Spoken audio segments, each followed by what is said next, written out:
আনন্দ নিকেতনে আপনাকে স্বাগত জানাই। ভালোবাসা মুখে বলা যাবে না। আমরা বলি তোমাকে ভালো লাগে, ভালোবাসি, খুব ভালোবাসি, প্রাণের থেকে বেশি ভালোবাসি। প্রাণের থেকে বেশি ভালোবাসি যার সঙ্গে এত ভালোবাসা, কোনো না কোনো এক সময় বলেছি যে আমার নিজের থেকে প্রাণের থেকে বেশি ভালোবাসি, দেখা যাবে সেই লোকটার সঙ্গে 10 বছর সংসার করার পরে ডিভোর্স হয়ে যাবে। তাহলে আমি যেটা বলেছিলাম অবস্থার পরিপ্রেক্ষিতে তা পরিবর্তন হয়ে গেল। বলে যা পরিবর্তন হয়ে যায়, যা স্থির থাকে না, সেটাই প্রেম নয়। প্রেম ধ্বংসের শত কারণ থাকা সত্ত্বেও যাহা ধ্বংস হয় না তাকে বলে প্রেম। রূপ গোস্বামী প্রভু বলছে ধ্বংসের শত কারণ আছে কিন্তু ধ্বংস হচ্ছে না, তাকেই বলে প্রেম। রাধারানী বলছেন তুমি আমায় বাসবানা বাসো ভালো, আমার তাতে দুঃখ নাই, কিন্তু আমি যেন তোমাকে ভালোবাসতে পারি শুধু এই ভিক্ষা চাই। তুমি আমায় বাসো ভালোবাসো, আমার তাতে কোনো দুঃখ নাই। তোমার আমাকে ভালো নাও লাগতে পারে, আমার মধ্যে কোনো কোয়ালিটি নেই, আমার মধ্যে প্রেম নেই, ভালোবাসা নেই, ভক্তি নেই, আত্মবিশ্বাস নেই, তাই আমাকে তোমার ভালো না লাগতেও পারে, কিন্তু আমি যেন তোমাকে ভালোবাসতে পারি শুধু এই ভিক্ষা। ভক্তিমতী মায়েরা, ভগবানকে ভালোবাসা এটা শুধুমাত্র দোকানে গিয়ে জিনিস কিনলাম, তার বিনিময়ে পয়সা দিলাম, এরকম হয়ে যাচ্ছে। আমার ছেলেটা চাকরি দাও, আমি তোমার মন্দিরে 10,000 টাকা দেব। আমার মেয়েটার যদি বিয়ে দিতে পারি, তোমার হরিনামে আমি 2,000 টাকা চাঁদা দেব। আমার যদি একটা নাতি হয়, আমি তোমাকে এটা দেব। আমার যদি নাতির চাকরি হয়, তোমাকে সোনার চূড়ো করে দেব। এটা কি বিনিময় হচ্ছে না মা? তুমি যদি দাও তাহলে দেব, তুমি দিলে তাহলে দেব, না দিলে দেব না। এবার তারাই যখন দুঃখ করে যে এত বছর এত কীর্তনে এত টাকা দিলাম, এত কীর্তন শুনতে গেলাম, আর আমারই জীবনে এত দুঃখ, তাহলে কি সত্যি ভগবান বলে কোনো বস্তু আছে কি নেই? সন্দেহ। যেখানে সন্দেহ সেখানে ভালোবাসা নেই, যেখানে সন্দেহ সেটা ভালোবাসা নয়।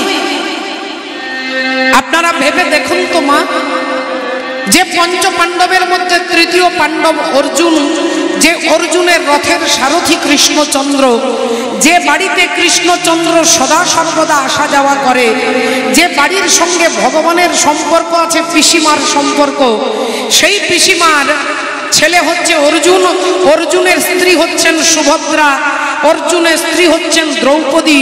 সেই দ্রৌপদী যে ভগবান কৃষ্ণকে সখা বলে ডাকে, ভগবান যাকে সখী বলে ডাকেন, সেই দ্রৌপদীর 5টা ছেলেকে অশ্বত্থামা তার মাথাগুলো কেটে নিয়ে চলে গেল। দ্রৌপদী কি একবারও আঙুল বাড়িয়ে বলেছিল কৃষ্ণ তোমার মতো ভগবান যার বাড়িতে আসা যাওয়া করে, তোমার মতো ভগবান যাকে সখী বলে, তার ছেলেগুলো 5টা ছেলে মারা গেল, তাহলে তোমাকে পেয়ে লাভটা কি? এটা কি দ্রৌপদী বলেছিলেন একবার? মহাভারত খুলে দেখুন তো, ভগবানের কাছে একবারের জন্য কাঁদেনি যে সদা সর্বদা তুমি আমাদের পেছনে দাঁড়িয়ে থাকো, তাহলে আমার ছেলে মারা গেল কেন? এটা দ্রৌপদীর চরিত্র নয়। দ্রৌপদী জানে যে কর্মের ফল সবাইকে ভোগ করতে হয়, কিবা ভক্ত কিবা অভক্ত। প্রশ্ন করবেন তাহলে ভক্তও যন্ত্রণা পায়, অভক্তও যন্ত্রণা পায়, তাহলে এর থেকে অনেক ভালো ভক্ত হওয়ার দরকার নেই? তাহলে যিনি ভক্ত হন তিনি তার প্রারব্ধ কর্মটাকে হেসে হেসে মেনে নেন, আর যিনি আমার মতো দুরাচারী হন তিনি কর্মের ফল যখন ভোগ করে তখন কেঁদে কেঁদে ভোগ করে। যিনি দুরাচারী তিনি কর্মের ফলটাকে কেঁদে কেঁদে ভোগ করে,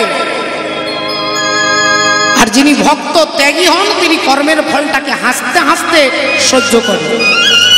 কারণ প্রারব্ধ কর্মের ফল সবাইকে পেতে হবে। রাধে রাধে। তাই অনেকে বলেন ভাল লাগে না, ভাগ্য ভালো নয়, কিছু সুখ নেই, সকাল থেকে মেজাজ খারাপ হয়ে যায়, কেউ একটা কিছু কথা বললে, ঝগড়া না করলে তার মনে শান্তি হয় না। সারাক্ষণ ভেতরে একটা উত্তেজিত ভাব, সারাক্ষণ কাকে দুটো বাজে কথা বলবো, সারাক্ষণ মনে হয় ভেতরের এই ছোট ঘর, ওর বাড়িটা এত বড়, আমার এতটুকু ঘর, একটা ভালো চাকরি নেই, পয়সা পাতি নেই, বাড়িতে ছেলে মেয়ে কথা শুনছে না। আরে বাবা, জীবনে কোনো শান্তি নেই, কোনো শান্তি নেই, কোনো শান্তি নেই। তার উদ্দেশ্যে বলছেন, তার উদ্দেশ্যে শাস্ত্র বলছেন। কে বলছেন? বিশ্বামিত্র মুনি, হরিবল, বশিষ্ঠ মুনি ভগবান শ্রীরামচন্দ্রকে বলছেন। রামচন্দ্রকে উদাহরণ দিচ্ছেন যে রাম, আজকে তোমাকে একটা কথা বলবো, আর এখানে যেন না কেউ থাকে। গুরু দিচ্ছেন শিষ্যকে তত্ত্বজ্ঞান, এখানে যেন না কেউ থাকে, শুধু তুমি থাকবে। কি বললেন? হরি বল, রাধে রাধে। আপনারা সকলে জানেন বিশ্বামিত্র আর বশিষ্ঠের মধ্যে যে যুদ্ধ, যে ঝগড়া হয়েছিল,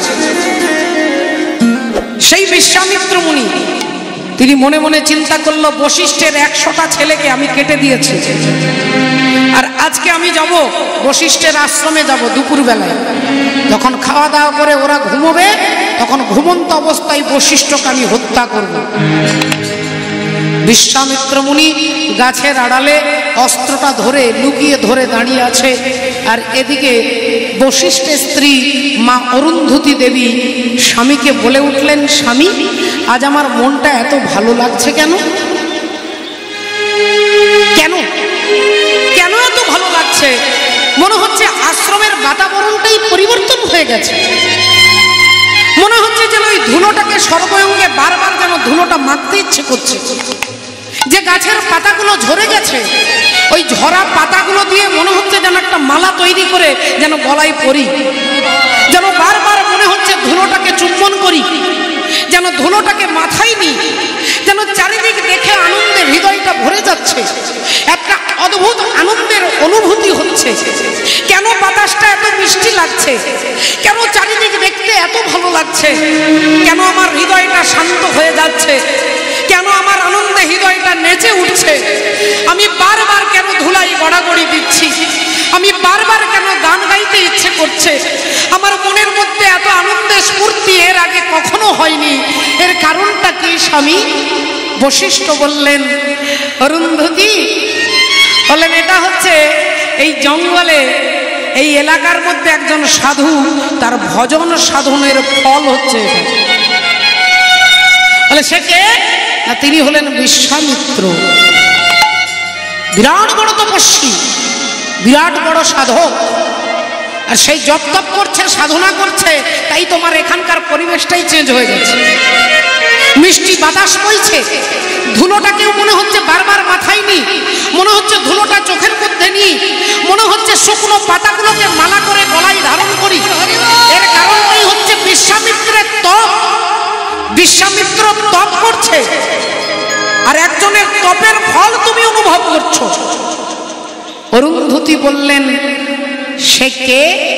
না, সে বিশ্বামিত্র। সঙ্গে সঙ্গে বিশ্বামিত্র মুনি যে গাছের আড়ালে দাঁড়িয়ে চিন্তা করছিলেন বশিষ্ঠের মুন্ডটা কেটে দেব, অরুন্ধতী মা বললেন, সেই বিশ্বামিত্র যিনি আমার 100টা ছেলেকে কেটে দিয়েছে, হত্যা করেছে। বলে ওগুলো ছাড়ো, ওগুলো তো উনি তো নিমিত্ত, উনি তো নিমিত্ত। আমার 100টা ছেলে থাকবে না তাই চলে গেছে, উনি নিমিত্ত হয়ে হত্যা করেছে। আসল কারণ উনি নন, তিনি দিয়েছেন, তিনি নিয়েছেন। তিনি আমাকে বিশ্বামিত্র পরীক্ষা করছিল যে আমার ধৈর্য আছে কিনা, আমার সহ্য ক্ষমতা আছে কিনা, আমার সংযম শক্তি আছে কিনা, এটা পরীক্ষা করবার জন্য আমার 100টা ছেলেকে মেরেছে। আসল কারণ সে নয়। যেই বলেছে বিশ্বামিত্রের হাত থেকে তলোয়ারটা মাটিতে ধড়াম করে পড়েছে, ধড়াম করে তলোয়ারটা পড়েছে। চিৎকার করে উঠলেন অরুন্ধতী, স্বামী, গাছের আড়ালে কে আছে? কিছু যেন একটা ভারী জিনিস পড়ে গেল। স্বামী বশিষ্ঠ বললেন, আর কেউ নয়, যার জন্য এলাকাটা সুন্দর হয়ে গেছে, ওই বিশ্বামিত্রই গাছের আড়ালে দাঁড়িয়ে আছে। এবার ভক্তিমতী মায়েরা একটু চিন্তা করে দেখুন, বিশ্বামিত্রের হাত থেকে তলোয়ারটা পড়ে গেল।